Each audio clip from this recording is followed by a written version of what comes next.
Have you ever felt like your life is just one long routine on repeat? Like you're waiting for something extraordinary to happen, but the days all feel the same? If there's one single thing I could say about why I truly enjoy and appreciate my life, I would say a big part of it is thanks to my tendency to romanticize literally everything. Now, some people might call this being delusional or not taking life for what it is. But just as some people see the glass as half empty, romanticizing life is a way for those who see it half full to thrive. Hello there! Welcome back to my channel. If you're new here, my name is Celine. I'm an interior designer and self-improvement enthusiast, and in this channel we discuss things on how to live life more beautifully and intentionally. Now in this video, we're going to be talking about how to romanticize your life. And it's not in a fantasy way where you lose touch with reality, but it's in a more grounded and intentional way that all in all is just trying to help you enjoy the little moments in life and make every day feel more exciting. There's also a very fine line between romanticizing life and taking it too far. So in the second half of this video, I'm going to be talking about how to balance it out, how to actually romanticize your life without taking it too far so you don't lose that magic. Okay, so first up, let's start with our visual cues. I believe that the way we see the world has a very big impact on how we actually experience it. So I would start with curating my surroundings so that it sparks joy. And this will differ from person to person, but for me in general, I love to keep a clean and tidy space. So that's the first thing I did. Whenever I feel like I want to romanticize my life a little bit more, I want to live more like the main character, bring in that main character energy, then I would always clean my room, sweep it clean, mop it clean. And the next thing I do is that I also buy things that spark joy. So one time when I was in Korea, I was on an exchange program, right? And I went into this shop and they sold this keychain right here. This cute little guy, but it cost 5,000 won, which if I turned it into my currency in rupiahs, that would be the price of a meal. And so I thought, do I want to spend that amount of money for this little guy? He's only 3 centimeters tall. It looks really simple and I don't know if it's worth all that money. But then I came into the shop several times and I couldn't help but look at this cute guy. And that's when I finally realized that the happiness that it brings me is worth more than that money that I think I would waste. And so now I have this little guy and I'm so happy to have him with me. I hang him on my bag as a charm.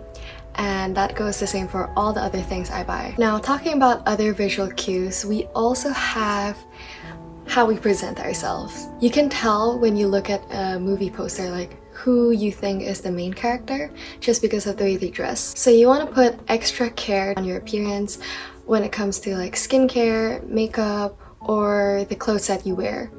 And I feel like the best way to do this is actually, if you have the time, you can go take a personal color test and see which color suits you best.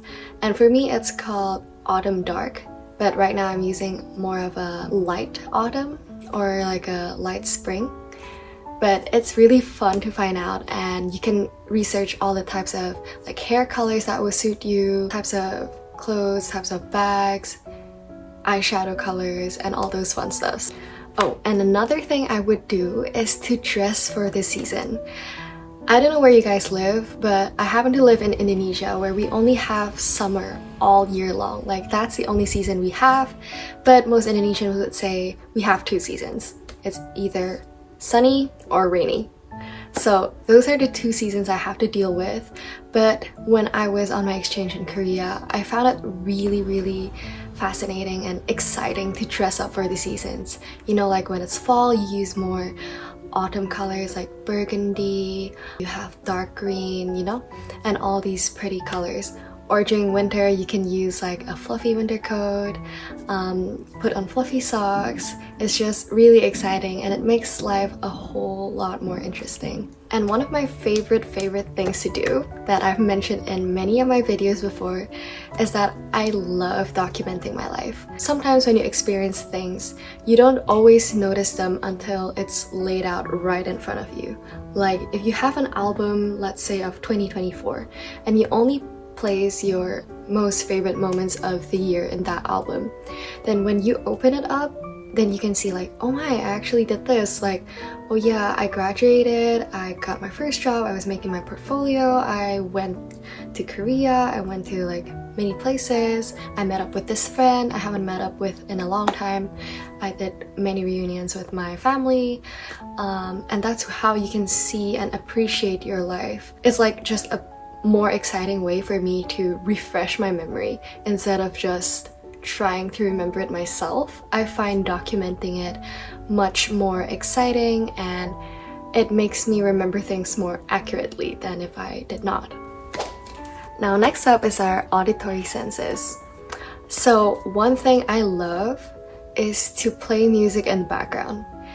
No matter what I'm doing, whether I'm commuting, putting on my skincare, or working, I love to have music on because it sets the vibe for your day. Let's say for work, like if I'm feeling really lazy, but I want it to be a little more exciting, sometimes I would play like a cottagecore playlist or like romanticizing life playlist. You know, those kind of playlists that take you out of the seriousness of the task you're working on, but at the same time, it doesn't distract you as much. And like when I'm commuting, aside from music, like I also listen to podcasts actually on my commute because it feels so fulfilling to know that I'm always learning, I'm always growing, trying to make myself better each day. It is a very rewarding feeling, and so I also do that to help me romanticize life a little bit more. Now moving on to the next sense, we have our smell. I think one of the most wonderful feeling is when you're showering and you put on a shower gel that smells so nice.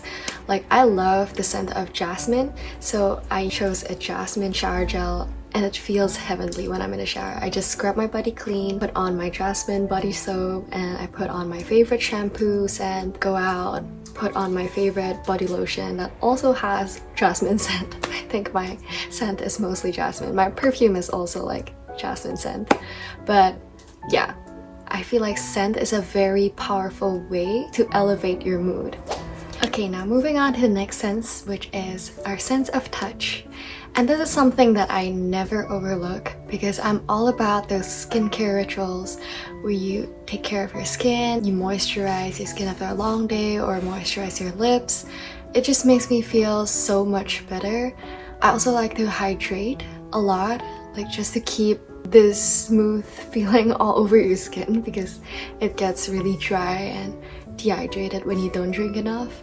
But yeah, I'm also all about choosing soft fabrics. Like I love picking a good bed cover, like the smoothest bed sheets you can find, or like a silk eye mask or a silk pillowcase, which can sound expensive in the beginning, but if you buy it once, it will be a good investment in the long term. Like because it also is of a higher quality, so you don't have to change it as often. Now that we're done with all the senses, we're gonna go in a little deeper into our minds. So mindset is everything. In order to romanticize your life, you have to be very intentional on how you view things in life. Let's say you had a bad day, something really bad happened. And in that moment, if you choose to romanticize life, then you will not see that as the end of your life. You will not see that as the end of your career or as the end of your love life. You will see it in a way that, I think this is a pivotal point. Because if you notice the patterns that we see from all the stories we've heard, the world's history, every time a big pandemic happened or like a big negative thing happened, afterwards, like the curve always goes up. It's always bouncing back higher than it has before. And so that's the way you want to see your life too. You want to see it as a pivotal turning point, be it you learn something from that experience, become stronger. Let's say you failed a relationship, then that's not the right person for you, and that the best person for you will always come your way. It's having this trust that the world works for you, that everything is working in your favor, to be relaxed and at peace even when things don't go your way. I think is one of the strongest ways you can romanticize life. Another thing I like to do is to also appreciate life's little upgrades. Personally, I love to upgrade little things in my life by 1%. Let's say my posture. Like back then I used to slouch a lot, but then I realized that no, actually having a good posture is something I want in my life. And so I started paying attention to my posture. And at first it was a little hard. It felt like nothing was improving. But as time went by and I kept doing it over and over again, these 1% improvements really scaled up into something really big and meaningful. The next thing you want to do is to fill up your calendar with things that excite you. You want to make sure that your calendar is filled with stuff that you're actually looking forward to doing. For example, for me, as a kid, my mom told me to join so many lessons. Vocal lessons, drawing lessons, swimming lessons, and I would not always enjoy every single one of them. Like, the activities are fun, but I don't always enjoy the teacher assigned to me. And so now that I'm older, I try to take control of the lessons that I am in and the teachers that are assigned to me. If I can change to a better teacher, or I can change it to a day that I prefer. Let's say I prefer having lessons on a weekend because weekdays tire me out so much, then I'll try my best to move it into a time that best suits my energy level and how I'm feeling. And now onto activities. So life is really about the things you're doing. I think life is way more interesting when you continuously learn new things, whether it's upgrading an old skill or learning a new skill, or even like, you have some old hobbies that you never really explored with. Like, let's say for me, I've always been playing the piano since I was a little kid, and most of the songs I played were classical songs. At that time, I felt like, oh, this is very boring, like it's so repetitive, I'm just doing the same kind of patterns over and over again. I never really got to the point where I truly enjoyed it. But then the pandemic happened and I was isolated at home. I found piano to be my utmost comfort. Like, I found comfort in playing the piano, and that's when I started to explore different types of music. Like so many other composers that have many different styles, and you can find one that's most suitable to you. So lately I've been trying to play more modern songs. I tried playing OSTs, and this has switched it up a bit and makes this hobby so much more interesting. I think it is a very nice way to experiment and explore a new side of you that you didn't know existed. Don't restrict yourself to a certain box. Try to look out of it, because there might be things that's actually within your reach that you didn't realize was there. There's this thing I heard from someone, but this person said, imagine that you are an alien and you came to Earth into the body that you're in right now. How would you discover the world? How would you explore this world? For example, before I became a YouTuber, I've always entertained the idea of it, but I never actually took up courage and actually started my YouTube channel. But then I thought about this theory. If I am an alien right now, and I know I have the potential to actually make this happen, I wouldn't overthink it. I wouldn't see myself failing at it. I would just be having fun. And that's the kind of approach you want to have when it comes to trying out new things. Or maybe you're like me and there's something that you've been wanting to try for so long but never had the courage to.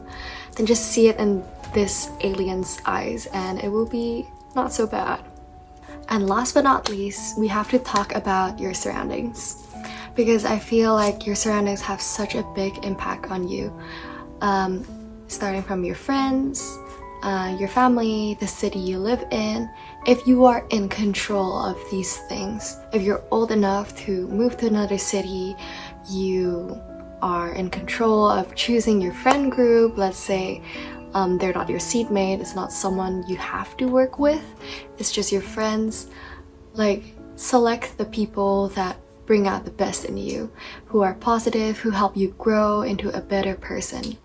This supportive friend group will really affect your life. I will say that one of the fastest ways to have a miserable life is to be in the wrong circle. So you want to make sure that doesn't happen. You are in control of this, and you know that. You can fix it. Okay, now we're finally at the section on how to have a more balanced approach when it comes to romanticizing life. Because romanticizing life is indeed beautiful, but if you take it way too far, then it can cause you to have unrealistic expectations. It can also cause burnout from over-curation, and it also can make you avoid reality. So here are some things to keep in mind so that you don't take it too far. The first thing is to embrace imperfection. Whenever you're trying to romanticize your life, sometimes we see things on Pinterest, we look at other creators or influencers, and you see how perfect their life looks like, and you try to achieve that sort of aesthetic, let's say, but you fail to do so. And some people can beat themselves up for it, they can get stressed instead of actually enjoying the process, and that is something you want to avoid. Embrace the imperfection. Like, sometimes you don't have to have a super clean and tidy room. Sometimes you can just be tired, your room's a little messy, but you want to romanticize it a bit, so you just light up a candle. It doesn't have to be 100% perfect. You just have to appreciate the effort you've made. The next thing is to focus on sustainability over perfection. Because let's say you want to do a wardrobe makeover. Then you don't have to do a full wardrobe makeover and remove all your old clothes and change them with new ones.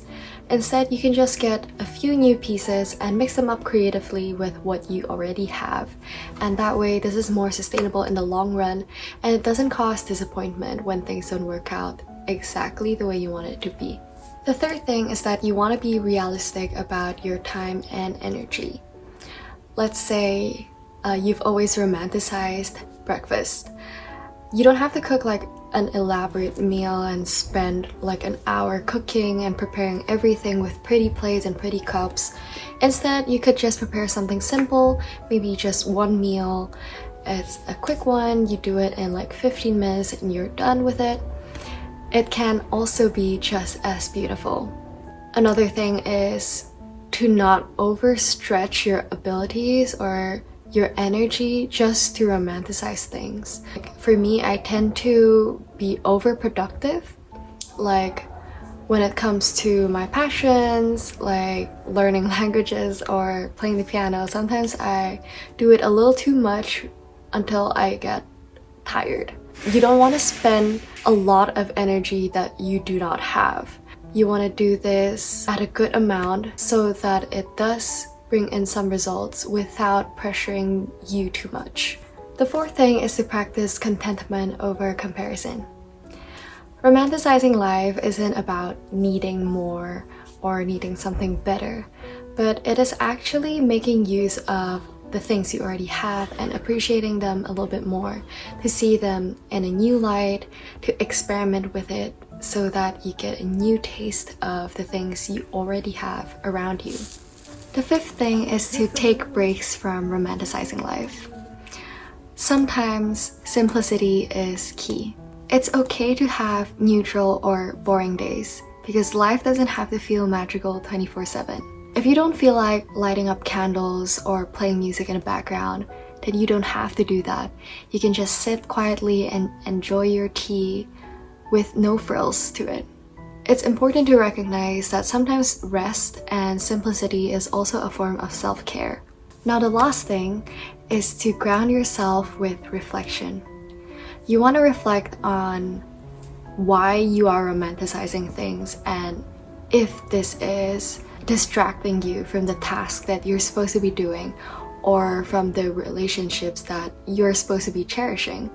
Let's say you are about to study and you want to romanticize life a bit, so you decided to document your study.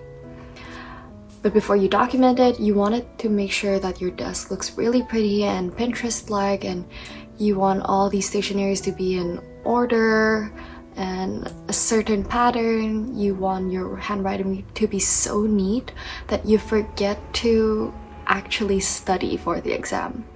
So just reflect on how you are actually romanticizing your life. Am I doing it in a way that adds joy to my life, or is it distracting me? Is it making me stressed out? It is also important to sometimes, just prioritize the human connection over the aesthetic things that you're doing.